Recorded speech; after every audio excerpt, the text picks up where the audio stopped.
हैं, ठीक है। फिर आगे इसमें बताते हैं green leaves, the leaves have a green pigment called chlorophyll. आपको ज़्यादातर लीव्स जो हैं वो कौन से कलर की दिखती हैं, वो हमें ग्रीन कलर की दिखती हैं, है ना। तो लीव्स जो होती है ना उसमें एक ग्रीन कलर का पिगमेंट होता है जिसको क्लोरोफिल बोलते हैं। ये चीज़ बहुत ही इंपॉर्टेंट है, आगे वाली क्लासेस में बहुत ही काम आने वाली है, इस क्लास में भी आएगी। तो क्लोरोफिल क्या होता है, क्लोरोफिल जो होता है ना वो ग्रीन कलर का पिगमेंट होता है जो कि लीव्स में, पत्तियों में प्रेजेंट होता है। It helps leaf to capture energy of sunlight. ये क्लोरोफिल ही है जो लीव्स में प्रेजेंट होता है और सनलाइट को कैप्चर करने में, सनलाइट को पकड़ने में, यूज करने में हेल्प करता है। दिस, और ये जो सनलाइट एनर्जी होती है ना, it is use to synthesize, synthesize का मतलब होता है तैयार करने में, प्रिपेयर करने में, food from carbon dioxide and water. Carbon dioxide और वाटर जो लिया है लीफ ने, वो किसकी मदद से प्रिपेयर कर पाता है खाना, वो सनलाइट। तो सनलाइट, कार्बन डाइऑक्साइड, वाटर, इसकी मदद से लीव्स खाना प्रिपेयर कर पाती हैं। Since synthesis of food occurs in the presence of sunlight, it is called photosynthesis। Photo का मतलब होता है लाइट, सिंथेसिस का मतलब होता है कंबाइन होकर के बन जाना। तो जो खाना बन रहा है लीफ में वो सनलाइट, कार्बन डाइऑक्साइड और वाटर की हेल्प से बन रहा है। तो सनलाइट का बहुत इंपॉर्टेंट रोल है ताकि वाटर और कार्बन डाइऑक्साइड एक्ट कर पाए, इसलिए खाना बनने के प्रोसेस को हम फोटोसिंथेसिस कहते हैं। So we find that chlorophyll, sunlight, carbon dioxide and water are necessary to carry out process of photosynthesis। तो कार्बन डाइऑक्साइड, सनलाइट, वाटर और क्लोरोफिल, क्लोरोफिल का क्या काम होता है, सोचिए, ये देखिए यहाँ पे हमने क्या पढ़ा था, ग्रीन कलर के पिगमेंट होते हैं क्लोरोफिल और ये सनलाइट को कैप्चर करते हैं। क्लोरोफिल नहीं होगी तो सनलाइट कैसे कैप्चर होगी। तो chlorophyll, sunlight, water, minerals photosynthesis के प्रोसेस के लिए बहुत ज़्यादा ज़रूरी होते हैं। ये काफ़ी यूनिक, काफ़ी अलग सा प्रोसेस है जो कि अर्थ पे होता है। सोलर सिस्टम की जो एनर्जी है वो लीव्स कैप्चर करती हैं और अपने प्लांट में फूड के तौर पर स्टोर कर देती हैं। Thus, sun is the ultimate source of energy for all living organism. This is very important. तो ultimate source of all the life forms in the earth, मतलब जितनी भी हमारी अर्थ पे जिंदगी मौजूद है वो किसकी वजह से है, वो सनलाइट की वजह से है। क्योंकि अगर सनलाइट नहीं होगी तो पेड़ खाना नहीं बना पाएंगे, और अगर पेड़ ही नहीं होंगे तो हम कैसे होंगे। क्योंकि देखिए, पेड़ खाना नहीं बनाएंगे तो कोई जानवर उसे कैसे खाएगा, इंसान उसे कैसे खाएंगे। आप सोच रहे होंगे पेड़ नहीं होंगे तो हम जानवर खा लेंगे, मगर जानवर क्या खाते हैं, जानवर तो पेड़ खाते हैं ना।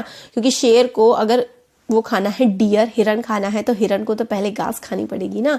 तो इसलिए सनलाइट जो है वो ultimate source of all the energy है ऑन दिस अर्थ। ठीक है, हम लोग अपनी लाइफ को बिना फोटोसिंथेसिस के इमेजिन कर ही नहीं सकते हैं, ठीक है ना। तो एब्सेंस ऑफ फोटोसिंथेसिस तो कोई भी खाना, बिल्कुल खाना नहीं होगा और सर्वाइवल, हम जिंदा ही नहीं रह पाएंगे। बिसाइड्स ऑक्सीजन, ऑक्सीजन बहुत ज़्यादा ज़रूरी है ना हमारे जिंदा रहने के लिए, हमारे सर्वाइवल के लिए, है ना। तो सारी की सारी ऑक्सीजन जो हमें कैसे मिलती है, वो हमें प्लांट से मिलती है। In the absence of photosynthesis life would be impossible on this earth. तो ड्यूरिंग फोटोसिंथेसिस क्या क्या होता है, अब हम ये वाला ब्लू बॉक्स भी देखेंगे। During photosynthesis chlorophyll containing cells of leaves in the presence of sunlight use carbon dioxide and water to synthesize carbohydrate।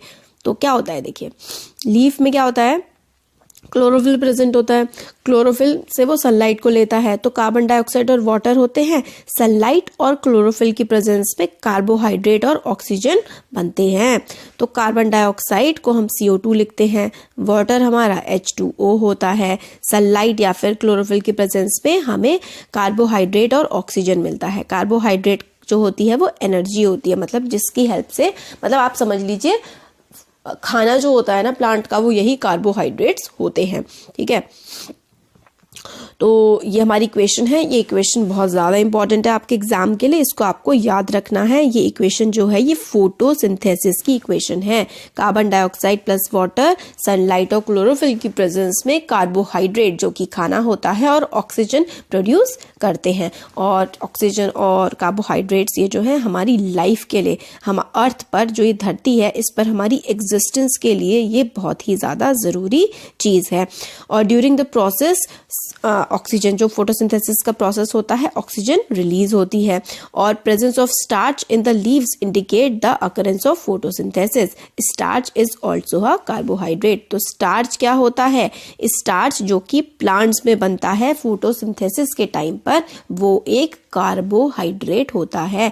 हम लोगों ने 6th क्लास में पढ़ा था और थोड़ी देर पहले मैंने वीडियो में बताया था, बहुत ही अच्छा न्यूट्रिशन है, न्यूट्रिएंट है एक carbohydrate. Fat, minerals, proteins, vitamin के साथ साथ कार्बोहाइड्रेट भी हमारी बॉडी के लिए बहुत ज़रूरी होता है। और प्लांट्स में कार्बोहाइड्रेट किस फॉर्म में प्रेजेंट होता है? स्टार्च की फॉर्म में। प्लांट्स में कार्बोहाइड्रेट्स जो प्रेजेंट होता है वो स्टार्च की फॉर्म में प्रेजेंट होता है। ठीक है, अब देखिए हम लोग ये ब्लू बॉक्स पढ़ते हैं। Besides leaves photosynthesis also takes place in other green part of the plant. तो लीफ में तो होता ही है फोटोसिंथेसिस, बाकी और पार्ट्स जो होते हैं प्लांट के उसमें भी होता है।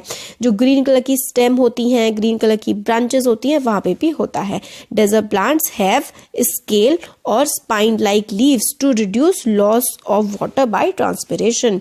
These plants have green stems which carry out photosynthesis. देखिए इसका क्या मतलब है, और ये चीज बहुत इंपॉर्टेंट है।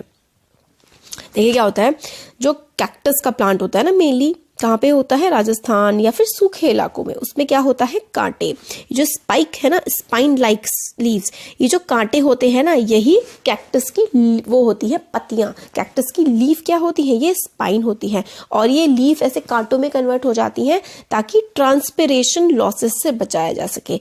देखिए ट्रांसपिरेशन का मतलब होता है पेड़ों में से जो पानी भाप बन के उड़ जाता है ना, उसको हम ट्रांसपिरेशन बोलते हैं।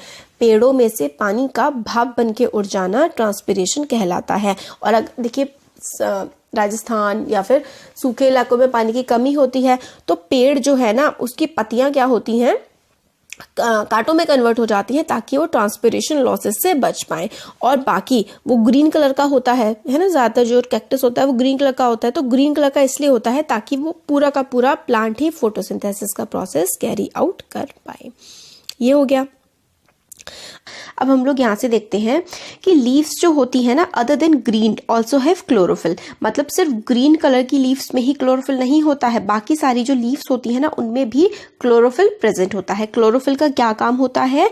क्लोरोफिल का काम होता है ग्रीन कलर प्रोवाइड करना लीव को। मगर जो लीव्स ग्रीन कलर की नहीं होती है ना, उनमें भी क्लोरोफिल प्रेजेंट होता है।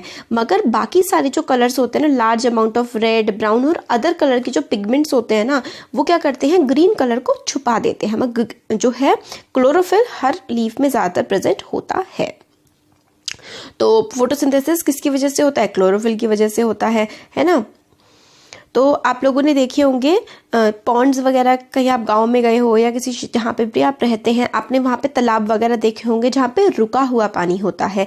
स्टेगनेंट का मतलब होता है रुका हुआ। तो जहाँ पर जिन वाटर बॉडीज में, वाटर बॉडीज का मतलब हो गया जैसे कि जिस भी चीज में पानी है, नेचुरल चीज में, जैसे कि लेक हो गया, पॉन्ड हो गया, है ना। तो वहां पे जहां पे रुका हुआ पानी होता है तो आप लोग एक एल्गी की ग्रोथ देखते हो। एल्गी क्या होता है? आप देखते हो कि काई जैसी जम जाती है, मतलब पानी क्या हो जाता है? हरा हरा या फिर रेड रेड इस टाइप का हो जाता है, तो वो चीज एल्गी होती है।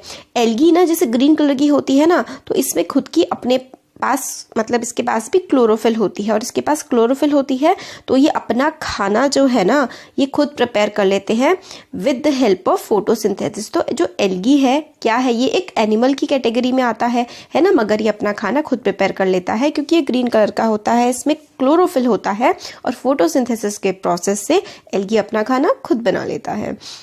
अब आगे आता है synthesis of food other than carbohydrate. Synthesis का मतलब होता है यूज करना, है ना। तो कार्बोहाइड्रेट के अलावा और क्या क्या खाना जो है प्लांट में होता है। तो हमने जो फोटोसिंथेसिस का प्रोसेस था उसमें हमने देख लिया कि कार्बोहाइड्रेट्स ये बनाते हैं। तो कार्बोहाइड्रेट किससे बने होते हैं? कार्बोहाइड्रेट्स बने होते हैं कार्बन, हाइड्रोजन और ऑक्सीजन से मिलके। और ये जो है कार्बोहाइड्रेट्स सिंथेसाइज करते हैं, मतलब इस्तेमाल करने में हेल्प करते हैं अदर कंपोनेंट्स ऑफ फूड, जैसे कि proteins and fats. But proteins are nitrogenous substances which contain nitrogen. जो प्रोटीन, ये चीज़ ना बहुत इंपॉर्टेंट है कि जो प्रोटीन होता है ना उसमें क्या होता है? उसमें नाइट्रोजन होती है। और जो प्रोटीन बनता है ना वो तभी बनता है जब प्लांट के पास नाइट्रोजन होती है। अब प्लांट्स के पास नाइट्रोजन कहाँ से आती है? हम लोगों ने पढ़ा था कि हवा में बहुत सारी नाइट्रोजन प्रेजेंट होती है, मगर जो प्लांट्स होते हैं ना वो हवा की नाइट्रोजन को यूज नहीं कर पाते हैं। मगर क्या है कि जो सॉइल में ना कुछ ऐसे बैक्टीरिया होते हैं जो हवा की नाइट्रोजन को कन्वर्ट कर देते हैं इस्तेमाल करने लायक फॉर्म में और उसको सॉइल में भेज देते हैं। मतलब कुछ बैक्टीरिया होते हैं जो नाइट्रोजन प्रोवाइड कर देते हैं प्लांट को, तो फिर सॉइल में चली जाती है और ये नाइट्रोजन जो है प्लांट एब्जॉर्ब कर लेते हैं पानी के साथ साथ। आप लोगों ने देखा होगा, सुना होगा कि जो फार्मर्स हैं, फार्मर्स अपने खेतों में फर्टिलाइजर्स डालते हैं। फर्टिलाइजर्स में क्या होता है? They are rich in nitrogen. ठीक है, नाइट्रोजन की मात्रा अच्छी होती है, क्योंकि क्या होता है ना, प्लांट्स में नाइट्रोजन की अगर कमी हो जाती है तो प्लांट की ग्रोथ पे बहुत असर पड़ता है, तो इसलिए नाइट्रोजन की जरूरत होती है। और नाइट्रोजन इस्तेमाल कर पाना प्लांट्स के लिए मुश्किल होता है, क्योंकि एटमॉस्फेयर में जो नाइट्रोजन है ना बहुत सारी, वो प्लांट नहीं इस्तेमाल कर सकता है। प्लांट सिर्फ सॉइल में प्रेजेंट नाइट्रोजन को ही यूज कर पाता है। In this way plants fulfil their requirements of nitrogen along with other constituents. Plants can then synthesize proteins and vitamins. तो इस तरीके से या तो बैक्टीरियाज की हेल्प से नाइट्रोजन यूज कर लेता है जो प्लांट है, या फिर वो बाहर से ऐड करी जाती है, फार्मर्स उसको ऐड करते हैं, और जब नाइट्रोजन की ज़रूरत पूरी हो जाती है तो वो प्रोटीन्स और विटामिन्स वगैरह सारे के सारे बनाता है और अपना आराम से उसको यूज़ कर सकता है फिर प्लांट। फिर other mode of nutrition in plants, हम लोगों ने क्या देखा? ऑटोट्रॉपिक मोड ऑफ न्यूट्रिशन है ना, ऑटोट्रॉपिक की वो अपना खाना खुद बनाते हैं। मगर कुछ प्लांट्स हैं ऐसे जिसमें क्या क्लोरोफिल नहीं होती। काफ़ी सारे ऐसे प्लांट्स हैं जिसमें क्लोरोफिल नहीं प्रेजेंट होती है। अगर क्लोरोफिल नहीं प्रेजेंट होगी तो अपना खाना कैसे बनाएंगे? खाना बनाने के लिए क्लोरोफिल का, कार्बन डाइऑक्साइड का और सनलाइट का होना और वाटर का होना, इन चीज देखिए, कार्बन डाइऑक्साइड, वाटर, ठीक है, सनलाइट और क्लोरोफिल, इन चीज़ों का होना, इन चार चीज़ों का होना खाना बनाने के लिए बहुत ज़रूरी है। अगर किसी प्लांट के पास क्लोरोफिल नहीं है तो वो अपना खाना कैसे बनाएगा? तो वो लोग क्या करते हैं, वो लोग हेटेरोट्रॉपिक मोड ऑफ न्यूट्रिशन का सहारा लेते हैं। जैसे कि इंसान है, हम लोग क्या है, हम लोग हेटेरोट्रॉप्स हैं, हम लोग अपना खाना खुद मतलब नहीं बनाते, हम तो पेड़ों से लेते हैं ना, हम सिर्फ उगा सकते हैं। मगर किस पे उगा रहे हैं? उगता तो पेड़ पे, ये तो हम लोग पेड़ों से अपना खाना या फिर जानवरों से अपना खाना लेते हैं। मगर जो पेड़ हैं वो तो अपना खाना खुद बनाते हैं, मगर कुछ पेड़ ऐसे हैं जो अपना खाना नहीं बना पाते, तो इस तरीके के पेड़ों को हमारा हेटेरोट्रॉपिक मोड ऑफ न्यूट्रिशन कहते हैं। आप लोगों ने देखा होगा येलो से कलर की ब्रांचेस लटकी रहती हैं कई बार, किसी एक प्लांट के ऊपर बिल्कुल दूसरा प्लांट येलो सा कलर का बेल जैसा लटका रहता है। अभी हम पिक्चर में देखेंगे तो वो जो प्लांट है ना, वो उस प्लांट का नाम है कसकुटा, या फिर हम उसे अमरबेल कहते हैं।